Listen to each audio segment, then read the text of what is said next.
오늘 우리에게 주신 하나님의 말씀은 신약성경 로마서 5장 1절에서 8절의 말씀입니다. 로마서 5장 1절에서 8절의 말씀을 봉독하여 올리겠습니다. 그러므로 우리가 믿음으로 의롭다 하심을 받았으니 우리 주 예수 그리스도로 말미암아 하나님과 화평을 누리자. 또한 그로 말미암아 우리가 믿음으로 서 있는 이 은혜에 들어감을 얻었으며 하나님의 영광을 바라고 즐거워하느니라.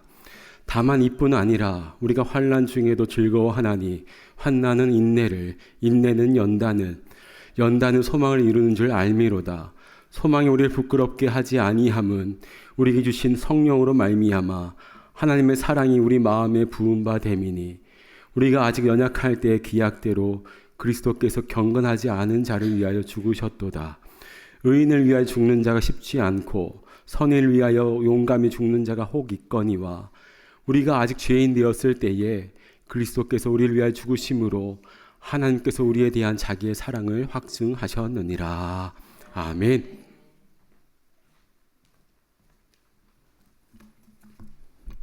잠시 기도합니다.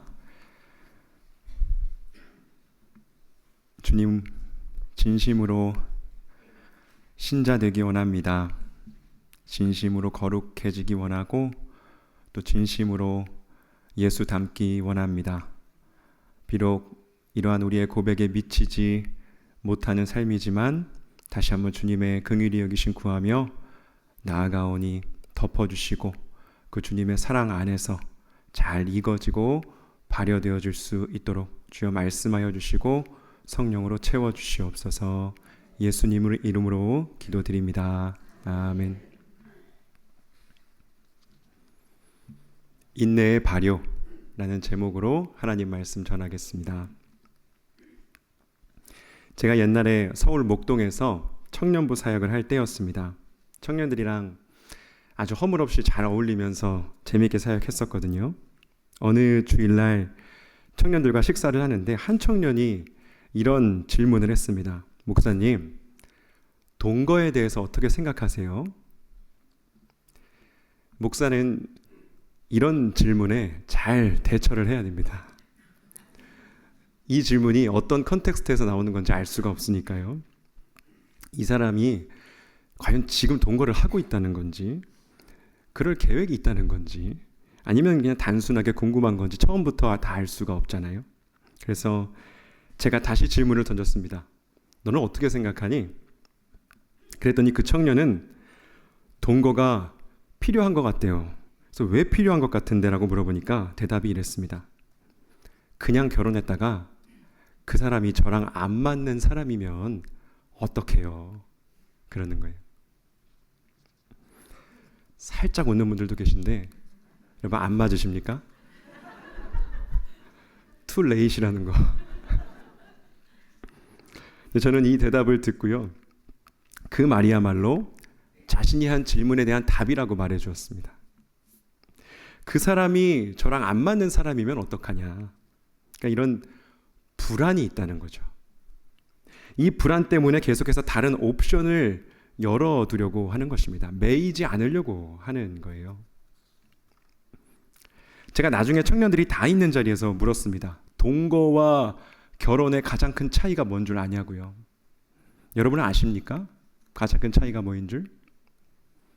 그때는 사랑이라고 하는 사람도 있었습니다. 그런데 저는 그렇게 생각하지 않아요. 사랑은 뭐 똑같거나 비슷한 것 같습니다. 사랑하니까 같이 살고 싶은 거죠. 헤어지기 싫은 거죠. 동거와 결혼의 가장 큰 차이는요, 약속, 언약의 유무입니다.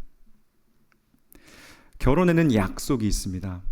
물론 결혼이 깨어질 때도 있고요. 또 그럴 수도 있지만요. 그래도 그 결혼을 지켜내겠다는 언약이 처음부터 거기에 있었다라는 것이죠.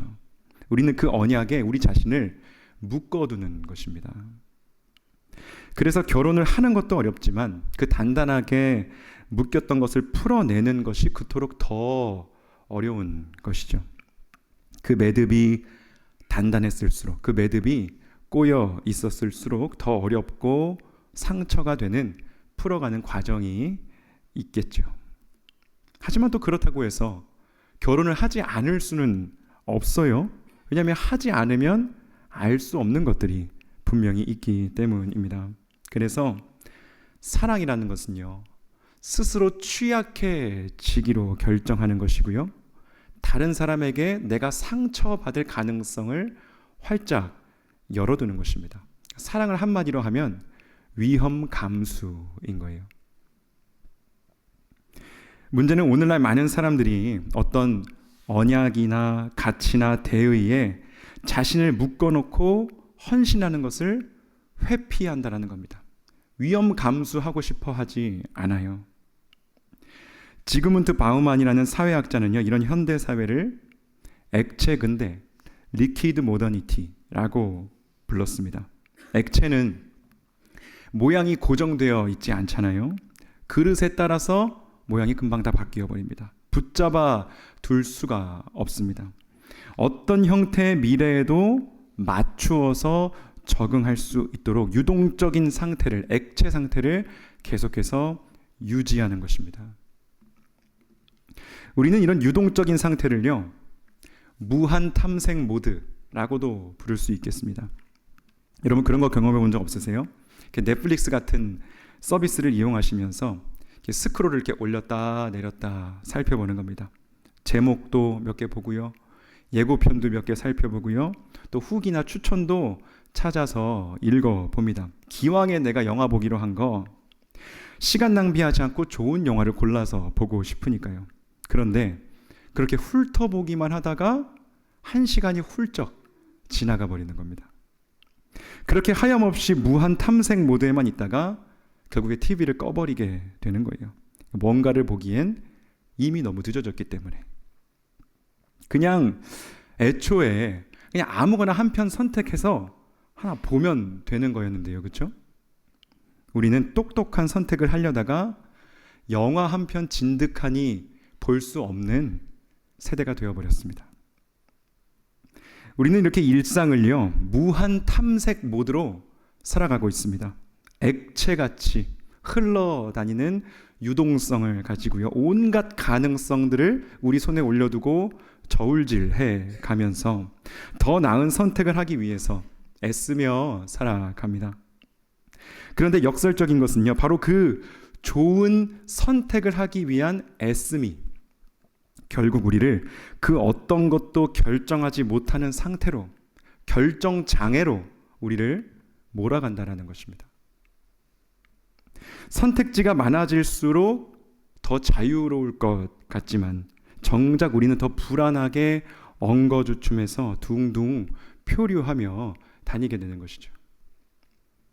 묶임과 헌신이 부담스러워서 유동적으로 액체처럼 살기로 했습니다. 위험 감수하지 않기로 했어요. 유목민처럼 한 곳에 묶이지 않고, 한 관계에 깊이 발을 넣지 않고, 언제든 떠날 수 있고 다른 길로 갈 수 있고, 다른 사람들 만나면 되지, 다른 교회 가면 되지 라고 하면서 많은 옵션을 가지고 살려고 했는데, 그렇게 도망칠 구석을 많이 만들어 놓고 사는 것이 안전인 줄 알았고 똑똑한 삶인 줄 알았는데, 막상 그렇게 무한 탐색 모드로 살다 보니까 또 다른 불안이 우리를 찾아오게 되는 것입니다. 바로 내 삶이 어디에도 뿌리 내리지 못하고 있구나라는 근원적인 불안감입니다. 이 불안감을 우리는 FOMO라고 부릅니다. 들어보셨나요? FOMO? Fear of Missing Out 이라는 말의 약자입니다. 두려움은 두려움인데요, 어떤 두려움이냐면요, 내가 무언가를 미싱 아웃하고 있지는 않은가, 내가 무언가를 놓쳐버리고 있지는 않은가, 따라잡지 못하고 있는 것은 아닌가, 어떤 거대한 흐름에 나 혼자만 올라타지 못하고 소외되고 있는 것은 아닌가 하는 두려움과 불안이 바로 포모입니다. 이 FOMO의 불안이 우리로 하여금 무한 탐색 모드에 빠져서 끊임없이 검색하고 확인하고 비교하도록 우리를 그렇게 몰아간다라는 거예요. 그러면서 내 삶의 의미와 충만함이 지금 여기에는 존재하지 않고 다른 어디엔가 존재하겠지라는 환상을 자꾸만 우리에게 만들어냅니다.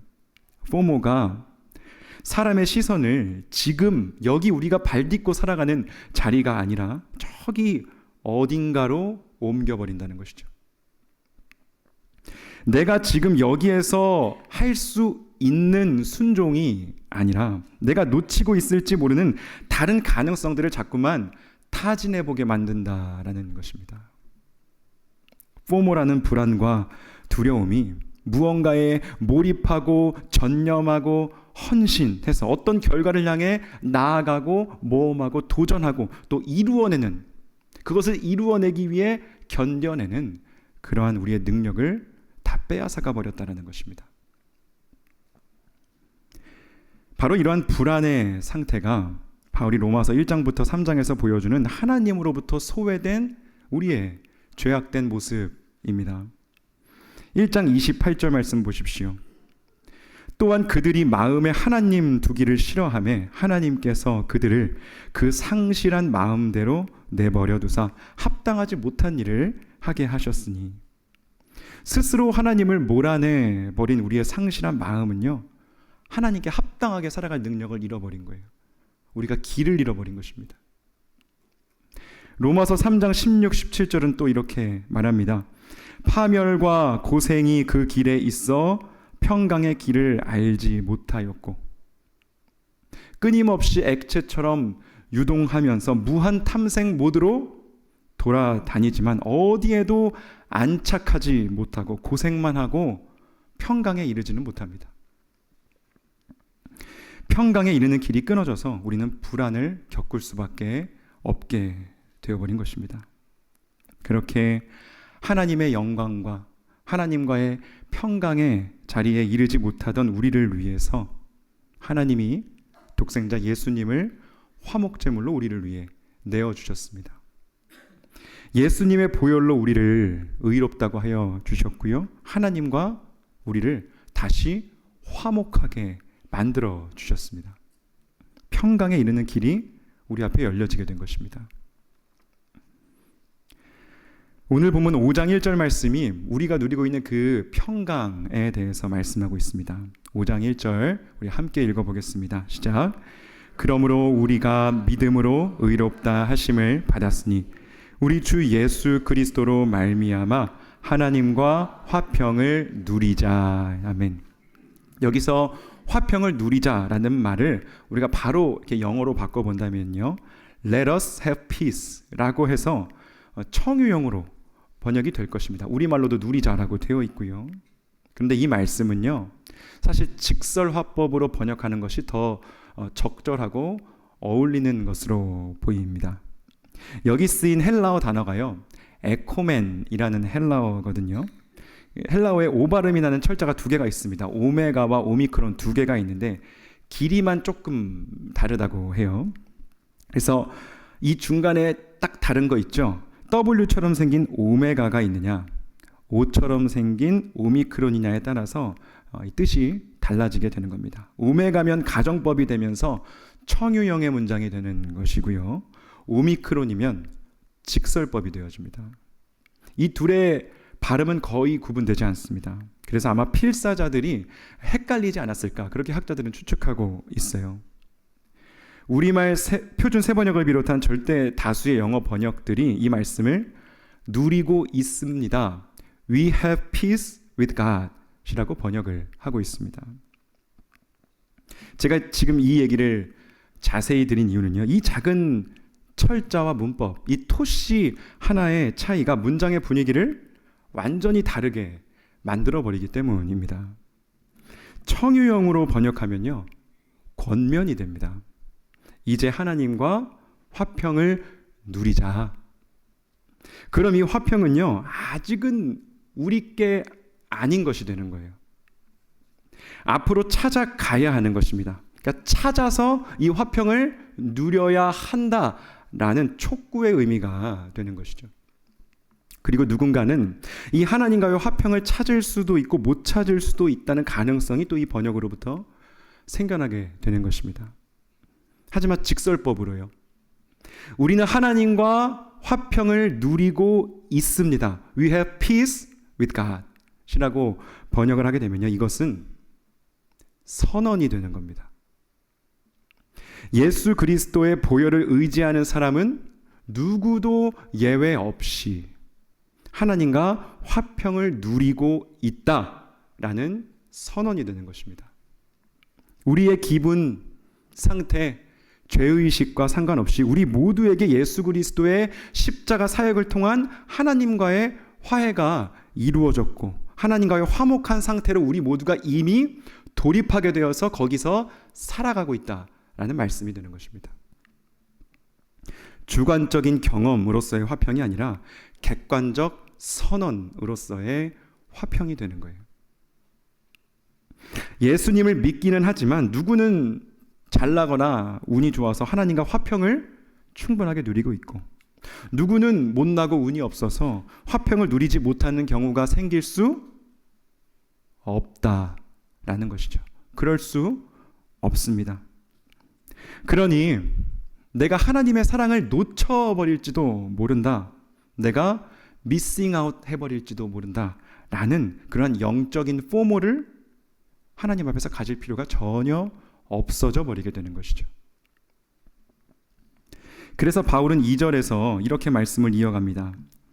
또한 그로 말미암아 우리가 믿음으로 서 있는 이 은혜에 들어감을 얻었으며 하나님의 영광을 바라고 즐거워하느니라. 은혜에 들어감을 얻었다라는 말도요, 여러분 법정적인 용어입니다. 은혜의 자리는 무죄석을 의미하는 것이거든요. 우리가 더 이상 피고석이 아니라 무죄석에 서게 되었다는 겁니다. 우리가 서 있는 자리가 완전히 바뀌어졌다는 거예요. 그 결과로 인해서 우리의 영적인 갈망이 변화되어지고 우리의 테이스트가 변화되어졌다라고 성경은 말하고 있습니다. 상실한 마음으로 죄악을 전전하던 우리가 이제는 하나님의 영광을 바라고 즐거워하고 더 나아가 자랑하게 되었다라고 하고 있어요. 하나님이 주시는 마음으로 세상을 바라보고 우리에게 찾아오는 고난을 다르게 해석할 수 있는 새로운 관점이 우리에게 주어졌다라는 것입니다. 여기서 짚고 넘어가야 하는 것이 2절과 3절에 나오는 즐거워한다, rejoice라는 표현입니다. 3절에도 우리가 환난 중에도 즐거워하노니 라는 말씀이 나오거든요. 둘 다 카우카우마이라는 똑같은 헬라어 동사를 사용하고 있습니다. 이 동사의 기본적인 뜻이요, 자랑하다, 뽐내다, 보스트하다, 브래깅하다 라는 뜻을 가지고 있습니다. 그러니까 어떻게 보면 즐거워하다가 의역인 거예요. 많은 영어 성경에서도 우리 오늘 자막으로 깔려있는 성경에서도요, 이 단어를 보스트로, 자랑으로 번역을 하고 있습니다. 물론 즐거워하다도 좋은 번역이지만요, 제가 성경을 읽으며 느끼는 이 즐거워하다라는 번역의 단점은요, 자칫하면 이것을 그냥 우리가 내면의 감정 다스리기로 오해할 여지가 생긴다라는 것입니다. 현실의 고통을 외면한 채로 나는 괜찮아, 하나님이 항상 기뻐하라고 하셨잖아, 웃으며 살아야지 라고 하면서 자기 최면을 거는 일종의 정신 승리, 멘탈 빅토리처럼 들려질 위험이 있다라는 거예요. 바울은 환난 자체를 미화하지 않습니다. 환난은 선하다, 고난을 즐겨라 라고 하지 않아요. 바울이 말하는 것은요, 어떤 억지스러운 감정의 변화가 아니라 우리의 신앙의 방향이 어디를 향해 있는가를 묻고 있는 것입니다. 우리가 1절에서 봤던 우리는 하나님과 화평을 누리고 있습니다. We have peace with God.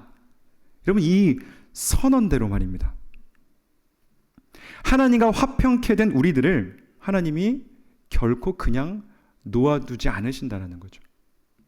그래서 우리는 환난 속에서도 하나님이 하실 일을 기대하고 소망을 품고 자랑할 수 있게 되는 것입니다. 여러분, 이제 인내의 발효를 위한 성경적 기반이 마련되었습니다. 우리는 하나님과 화평을 누리며 살고 있습니다. 한 분도 예외 없이요. 우리의 자리는 정죄의 자리인 피고석에서 무죄의 자리, 은혜의 자리인 무죄석으로 완전히 옮겨지게 되었습니다. 우리는 하나님의 영광을 소망하고 자랑할 수 있는 영적 자부심을 갖게 되었고 그러한 영적 감각을 갖추게 되었습니다. 그러니 더 이상 내가 무언가를 놓칠지도 모른다는, 내가 구원 열차에서 떨어져 나가 버릴지도 모른다는 영적인 포모에 흔들리지 않아도 되고요. 누가 내 삶의 진정한 평화를 가져다 줄지 무한 탐색 모드로 들어갈 필요도 우리에게는 없어졌습니다. 발효의 재료들이 이제 다 갖춰진 것입니다. 이제 남은 것은 하나입니다. 하나님께서 이 재료들을 가지시고 어떻게 버무리셔서 우리를 어떻게 익혀가시는가, 인내의 발효가 어떻게 이루어지는가를 보는 것입니다. 3, 4절 말씀 함께 읽겠습니다. 시작. 다만 이뿐 아니라 우리가 환난 중에도 즐거워하나니 이는 환난은 인내를, 인내는 연단을, 연단은 소망을 이루는 줄 알미로다. 아멘. 우리가 환난 중에도 하나님을 자랑하고 즐거워할 수 있는 첫 번째 이유는요, 환난이 인내를 이룬다라는 약속이 우리에게 있기 때문입니다. 그런데 여기서 우리가 반드시 기억해야 할 것이 있습니다. 환난을 겪는다고 해서요, 누구나 자동으로 인내의 발효 과정에 들어가게 되지는 않는다라는 사실입니다. 어떤 사람들은요, 환난을 겪으면서 더 거칠어지기도 합니다. 어떤 이들은 환난을 겪으며 더 마음이 딱딱하게 굳어지기도 하고 쓴뿌리가 생기기도 합니다. 환난이 말 그대로 환난이 되어서 우리 삶을 그냥 망가뜨려 버릴 수도 있다는 거예요. 환난이 그 자체로 선하지 않다고 말씀드린 이유입니다. 그러니 중요한 것은요, 그냥 단지 환난이 있다라는 너무나 당연한 우리 삶에 상존하는 그 사실이 아니라 그 환난이 어떤 자리 안에서 어떤 방식으로 다루어지고 있는지가 중요한 문제가 되는 것이죠. 환난이 인내를 이루기 위한 조건은요, 무엇보다 그 환난을 받는 우리가 하나님의 은혜 안에 들어있어야 한다는 것입니다. 여러분, 김치 담는 큰 이제 김장 독을 하나, 항아리를 하나 상상하시면서 따라와 보시기를 바랍니다. 한마디로 여러분, 우리라는 이 재료가 하나님의 은혜라는 항아리 안으로 들어가야 한다는 거예요. 그 조건이 충족되어야 거기에서부터 발효가 시작될 수 있습니다. 이 은혜의 항아리는 어떤 항아리입니까? 인내가 시작되고 발효될 수 있도록 하나님이 준비해 두신 항아리입니다. 하나님이 그렇게 우리를 위하여 마련해 두신 항아리예요. 하나님의 은혜라는 항아리, 그 밖에서 당하는 환난은요, 우리를 썩어 문드러지게 만들 수 있습니다. 냉소하게 하고요, 거칠어지게 하고요, 무너지게 만듭니다. 심지어 우리를 죽게 만들 수도 있어요. 이 발효와 부패는 한 끗 차이거든요. 하지만 하나님의 은혜라는 그 항아리 안에서, 그 안전한 공간 안에서 겪어지는 환난은요, 우리를 부패하게 만드는 것이 아니라 발효의 과정으로 이끌어가게 된다는 것입니다. 그러니까 하나님 밖에서 겪는 환난은요, 우리를 그저 낡아지게 하고 썩어지게 만드는 것이지만 하나님의 은혜라는 항아리 안에서 있을 때의 환난이라는 것은 그 안에 있는 재료를 눌러주는 누름돌 같은 역할을 하게 된다는 것입니다. 우리 어머니들이 채소를 절이고 익히실 때 위에다 무게 있는 걸 올려놔서 누르고 나시잖아요. 이렇게 둥글둥글한 강돌 같은 걸로 이렇게 동치미 재료가 떨어지지 않게 눌러놓기도 하시고요. 뭐 꼭 김치 동치미가 아니더라도 사워크라우트 같은 거를 만들 때 그 위에 이렇게 무거운 것으로 올려놓더라고요. 실제로 이 환난이라는 단어의 뜻도요, 압력, 눌림, 프레셔를 뜻하는 것입니다. 우리가 은혜의 항아리 안에 있을 때 하나님께서 환난이라는 누름돌을 사용하셔서 우리를 누르신다라는 거예요. 왜요? 우리가 그 소금물에, 그 양념에, 은혜의 항아리 속에 깊이 잠겨들 수 있도록 우리를 누르신다라는 겁니다. 하나님이 우리를 누르신다고요? 우리의 고집을 누르십니다. 우리의 조급함을 누르십니다. 내 원대로 살고자 하는 빳빳한 자아를 누르시고요. 우리의 혈기와 우리의 모난 성품을 하나님께서 찍어 누르신다라는 거예요. 우리는 그렇게 찍어 눌릴 때 떠오르고 싶어 하지요. 잠겨 있으면 숨이 막힙니다. 죽을 것 같습니다. 하지만 그 소금물 밖으로 떠올라서 공기와 자꾸만 접촉하면 할수록이요, 익어가는 게 아니라 부패할 가능성만 높아지는 것입니다. 그러니 환난의 누름돌 그 아래에서 하나님이 누르실 때 인내하며 머물러야 한다는 거예요. 인내로 번역된 헬라어가 휘포모네라는 단어거든요. 이 단어는 휘포라는 전치사와 메노라는 동사의 합성어입니다. 그러니까 어떤 것 아래에 머문다라는 것이 인내라는 단어의 원뜻이에요. 은혜의 항아리 속에서 가해지는 그 환난의 압력 아래서 눌려 있을 때, 여러분, 거기에서부터 발효가 시작되게 되는 것입니다. 그렇게 누름돌 아래 놓여 있을 때 발효가 될 재료에게 가장 먼저 일어나는 현상이 뭔 줄 아십니까? 우리말로 참 좋은 표현이 있더라고요. 우리는 이것을 숨이 죽는다 라고 표현합니다. 숨이 죽는다. 처음에 우리가 가지고 있었던 빳빳함을 잃어버리는 거죠. 생기가 빠져나가는 것 같습니다. 힘이 다 빠져나가고 기운이 빠져나가는 것 같습니다. 그러니까 일종의 영적인 삼투압 현상이 일어나는 거예요. 나를 빳빳하게 세워주고 있던, 내 안에 충만했던 그 수분과 그 에너지들이 이제 밖으로 다 빠져나가게 되는 것이죠. 환난의 누름돌 아래에서 내 혈기가 빠져나가고 내 고집과 내 조급함과 내 욕망이 빠져나가는 영적인 삼투압 현상이 우리 안에 일어납니다.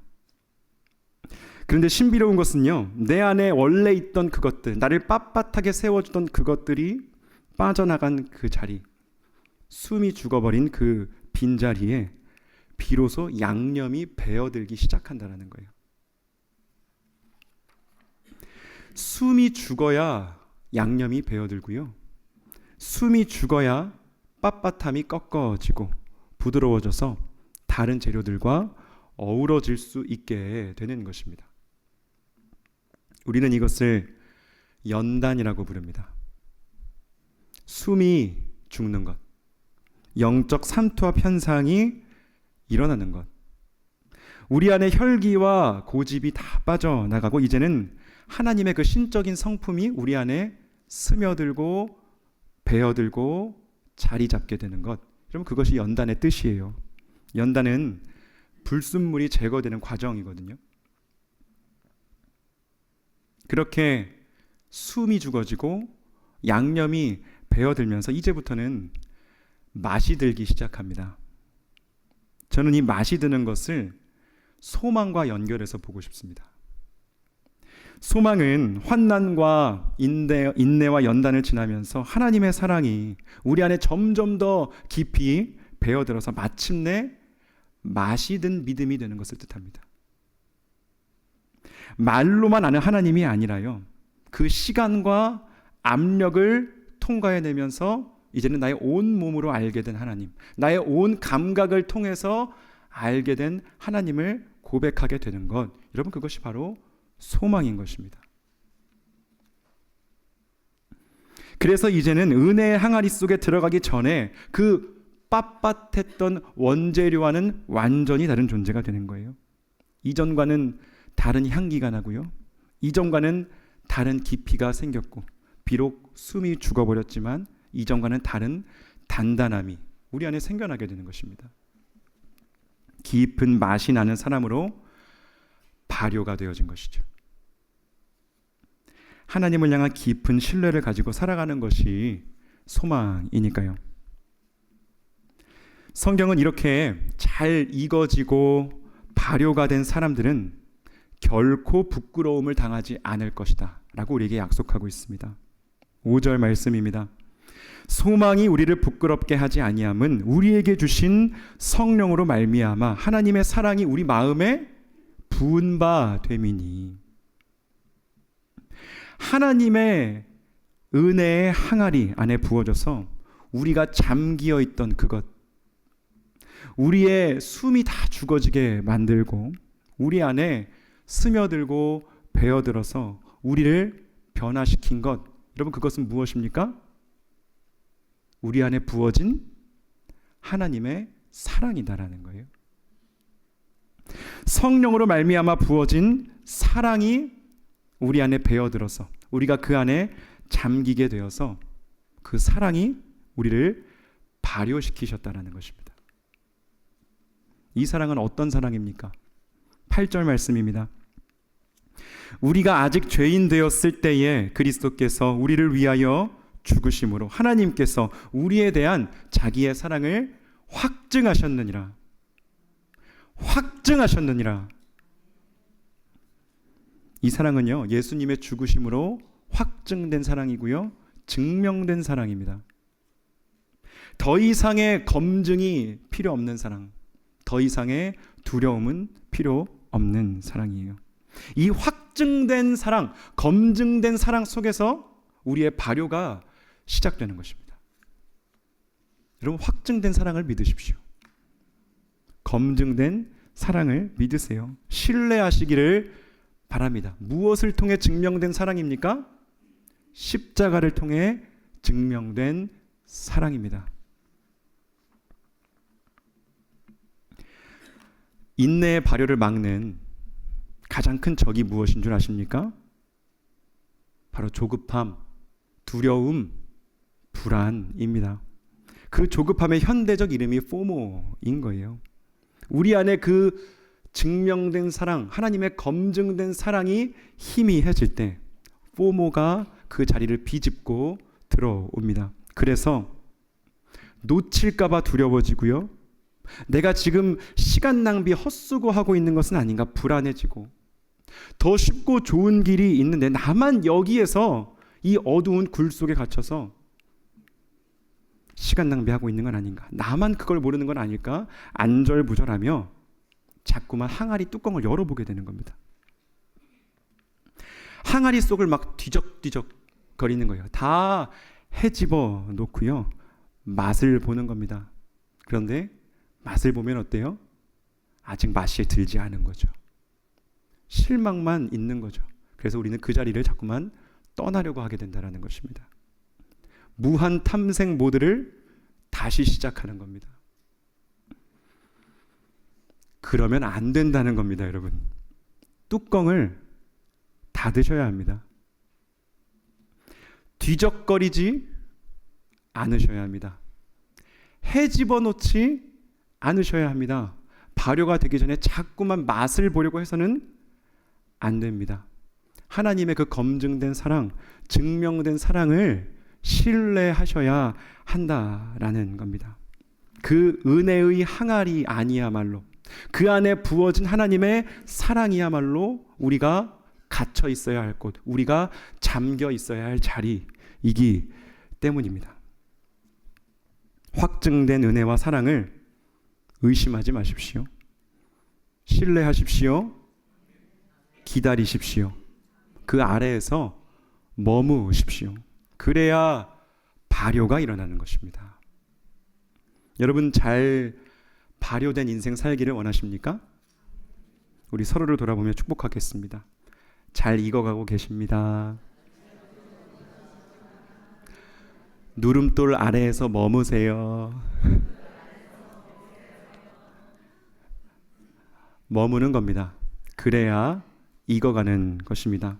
하나님의 확증된 사랑 안에서, 그 환난의 누름돌 아래에서 하나님의 은혜의 항아리, 그 가장 안전한 공간 속에서 묵묵히 인내의 발효를 이루어 가시는 우리 모든 성도님들 되시기를 주님의 이름으로 축복합니다. 우리 함께 찬양하겠습니다.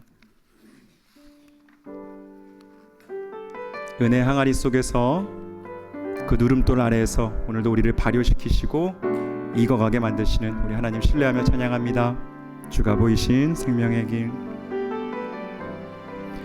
주가 보이신 생명의 길, 나 주님과 함께 상한 마음을 들이며 주님 앞에 나아가리. 나의 의로움이 되신 주 그 이름 예수, 나의 길이 되신 이 이름 예수.